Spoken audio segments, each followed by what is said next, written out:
এখন আমি তোমাদেরকে একটি সাধারণ গলাকে অসাধারণ একটি ডিজাইন করে দেখাবো। আসসালামু আলাইকুম সবাইকে। একটি সাধারণ গলাকে অসাধারণ করতে গেলেও অনেক ধাপ পেরোতে হয়। আমি প্রথমে এই যে বুকের ডিজাইনটা করে নিয়েছি, তারপর আমি গোল গলার ডিজাইনটা সেলাই করে নিচ্ছি। বুকের ডিজাইনটা আমি আলাদা ভিডিও করে দিয়েছি, তোমরা চাইলে দেখে নিতে পারো।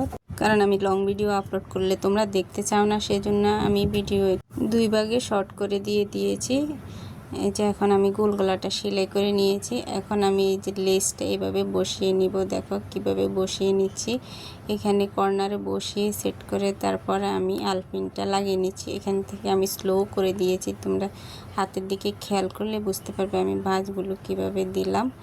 যে এভাবে ভাঁজগুলো দিয়ে তারপর আলপিন লাগিয়ে নিবা, তারপর সেলাই করে নিলে অসাধারণ একটি ডিজাইন রেডি হয়ে যাবে। তোমাদের কাছে এই গলার ডিজাইনটি কেমন লাগলো কমেন্টের মাধ্যমে জানাতে পারো। আর যদি ভালো লেগে থাকে লাইক, কমেন্ট, শেয়ার এবং সাবস্ক্রাইব করে দিবা। পাশে থাকা বেল আইকনটি প্রেস করে দিবা। আর এই ধরনের নতুন নতুন ভিডিও পেতে আমার চ্যানেলটির সাথে যুক্ত হয়ে যাবে। আর তোমরা কোন ধরনের ভিডিও দেখতে চাও, কোন ধরনের ডিজাইন দেখতে চাও, সেটাও আমাকে কমেন্টের মাধ্যমে জানাতে পারো। তোমাদের সাথে কথা বলতে বলতে আমার ডিজাইনটা রেডি হয়ে গিয়েছে। তোমাদের কাছে কেমন লাগলো আমার ডিজাইনের ফাইনাল লুকটা, সেটাও কমেন্টের মাধ্যমে জানাতে পারো আমাকে।